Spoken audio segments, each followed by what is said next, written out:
All right, guys, so we'll go through a couple of these in case you need a bit of help. I might do questions 1, 2 is pretty similar, 3, maybe 8, 9, 10, just to give you a bit of help with some of these questions. So if you're a bit stuck, you can fast forward to the bits you need. All right, so the first one, titanium oxide, TiO2. What's the percentage composition of that? Well, first of all, you're going to need to know actually, well, how much does just a mole of titanium oxide weigh? So you just have a look at your periodic table, grab it, have a look, find your elements on here. So we should have titanium and oxygen. I'm going to need 1 titanium. I'm going to need 2 oxygens for my formula to add it up. So my molar mass of titanium oxide is my titanium, 47.87, and 2 lots of oxygen. So if I add that up, chuck it in your calculator, you get 79.87 grams per mole. So the percentage then of titanium, all you've got to do is take that massive titanium that was in there, so that's your 47.87, over the total, what your whole compound weighs per mole, and multiply that by 100 to get that as a percentage. So you should get that, sorry, need an equal sign, you should get that to be about 59.93%. And I've given that 4 significant figures because I've got 4 significant figures in my data that I'm using to calculate it. You don't have to worry about the 100 from 100%, that's absolute. But the number of significant figures, these digits here, should determine how many you have in your answer. So determine the percentage composition. I also need to then do my oxygen as well. So the percentage of oxygen, you should be able to just work out what's left if you like, which should be 40.07%. Or you could have worked it out by taking the mass of the oxygen. Remember, that's 2 lots of 16 because my formula has 2 oxygens in it. I could have done 32, so my two lots of 16 over my total. So a bit squeezy times 100. That should give you the same answer. And if you've done it correctly, those values should add up to 100%. Sorry, that was question 1. All right, question 3. An oxide of sulfur contains 60% oxygen. Determine the empirical formula of the compound. So I tend to use tables for these sorts of questions. So just put like sulfur and oxygen. Give yourself just a rough little table here. And at the top, I would put the percentage by mass, or if they've given you masses, you could use that. So that's what we've got in our question. So the mass or the percentage here, it's told me 60% oxygen, so I'll put that there. And obviously the rest is sulfur. Then I'd also write down, grab your periodic table again. So I put the relative atomic mass, 32.07, and 16 for our oxygen. So the next thing I've got to do is actually use this to kind of work out, well, in a sample, I can just imagine if I'm using percentages, just imagine I've got 100 grams of it and figure out how many moles I've got of each element. So I need to divide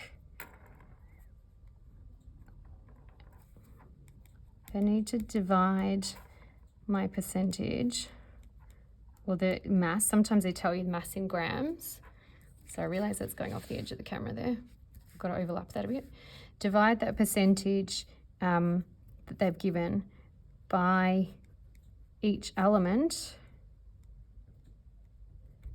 relative atomic mass.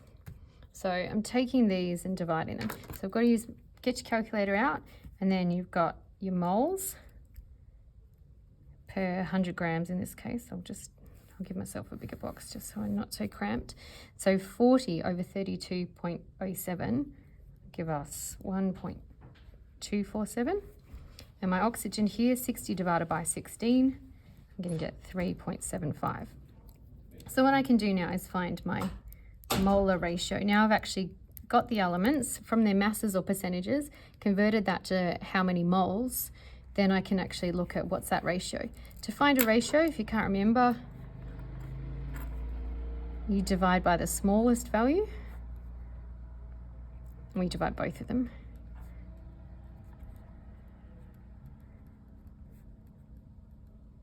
So here 1.247 is smaller than 3.75, so I'm going to divide both of them by this number. So 1.247 divided by 1.247 is just 1. 3.75 divided by 1.247, pop it in your calculator and you get 0.007. That's close enough to being 3. So when you take laboratory results, there's a bit of tiny, you might have a different isotope, or there might be a slight uncertainty or error that's been incorporated, but we'd accept that as being close enough to 3. So I can see that my ratio of elements of sulfur to oxygen is 1 to 3. So my question said to determine the empirical formula of the compound. So I write my answer. Empirical formula is SO3 for that one. All right, that's question 3. Let's, some of the others are pretty similar. So I'm going to pop down to question 8 now. Let's have a look, see if I can fit that on there. Move that up so you can see. So now I've got 0.3 moles of a sample of hydrocarbon, has a mass of 24.6 grams. I've got an empirical formula, C3H5, but I want to know the molecular formula. So this is about finding what the molar mass is, using the moles in the mass that's provided, to see how many times that empirical formula mass would go into the molar mass, to see if that's actually a bigger molecule, if it's a multiple of C3H5. That's what I'm looking for here. So question 8, let's see, what do I need to do? You're hopefully pretty familiar with the little equation, this one here, that the number of moles of something is the mass in the sample divided by the molar mass. This time we're solving for the molar mass, so we just transpose that formula. So I can swap N and big M. So whatever sample mass is over the number of moles it's told me, I'll be able to find the molar mass. So in this case, the mass they've given me in the question is 24.6 grams.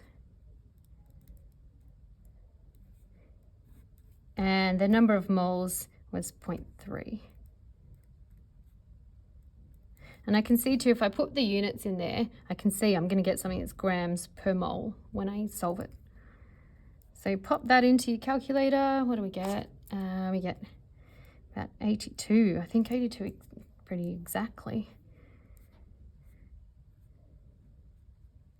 So our molar mass is 82 grams per mole. Now we've got the empirical formula.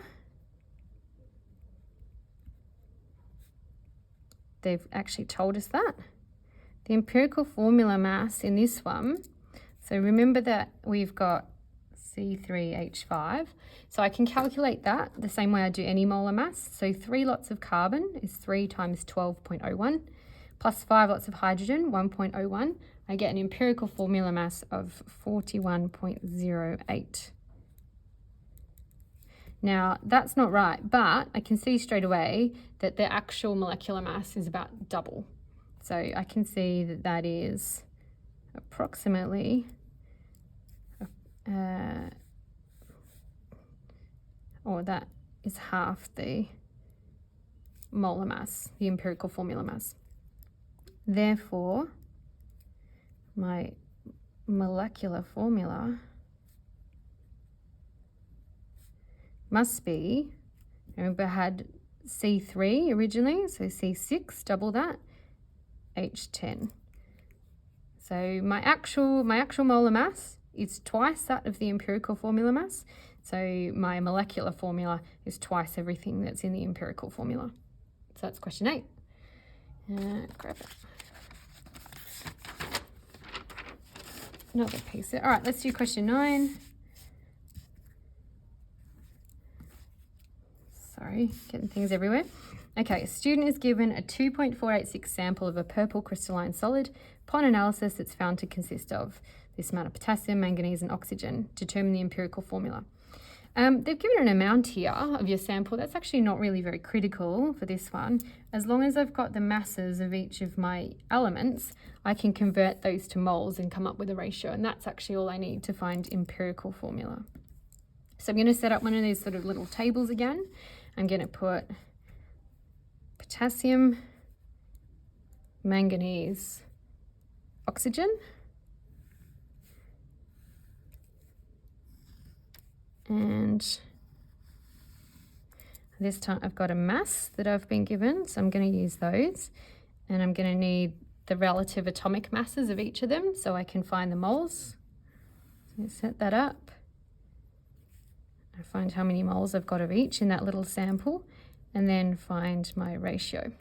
So the mass of potassium is 0.614, manganese 0.863, and oxygen 1.006. And if I look at my periodic table, I see that my atomic mass of potassium is 39.10, manganese 54.94, and oxygen, which you probably starting to know off by heart by now, is 16. So if I pop those into my calculator, the masses divided by the relative atomic mass, I get 0.0157. 0.0157.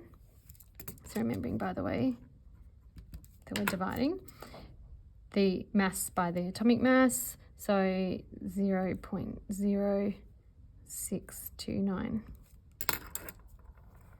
Now, my smallest value, I could pick either of those because they're the same. So I'm going to divide all those mole amounts by the smallest value. So if I divide 0.0157 by 0.0157, I get 1. 0.0629 divided by 0.0157, I get approximately 4. So my empirical formula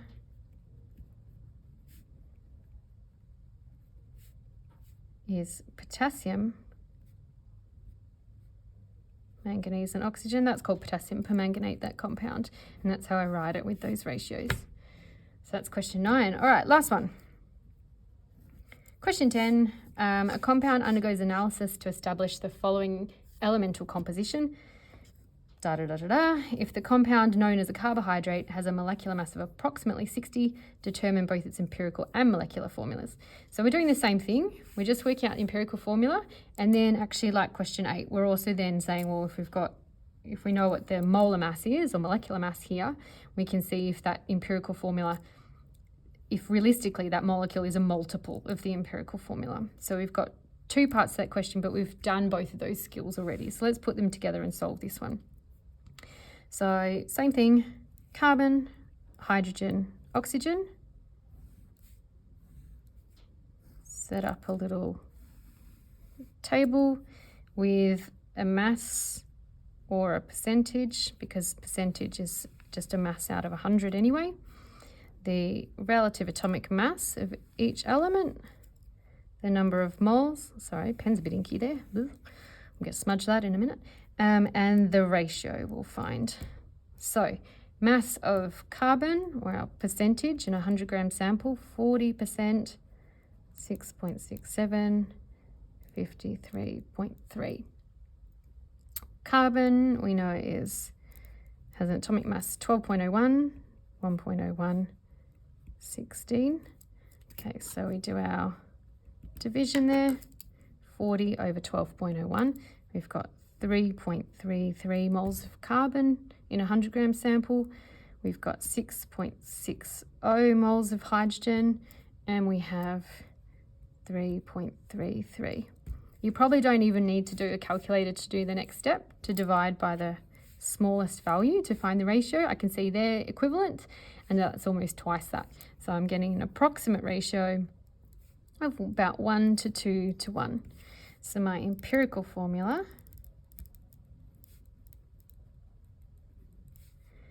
is CH2O.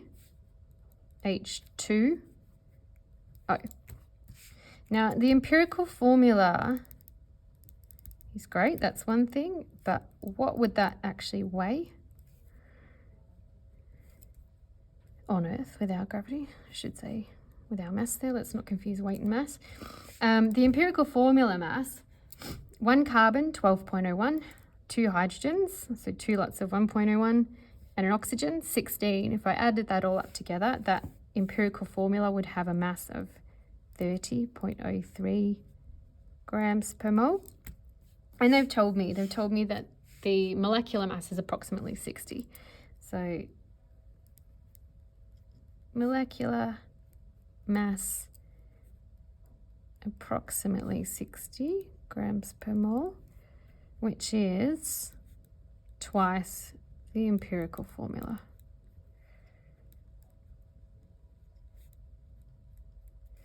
Therefore, our molecular formula must be double everything in here. So instead of 1 carbon, I have 2, 4 hydrogens, 2 oxygens. And we're done. Let me know if you need any help with anything else.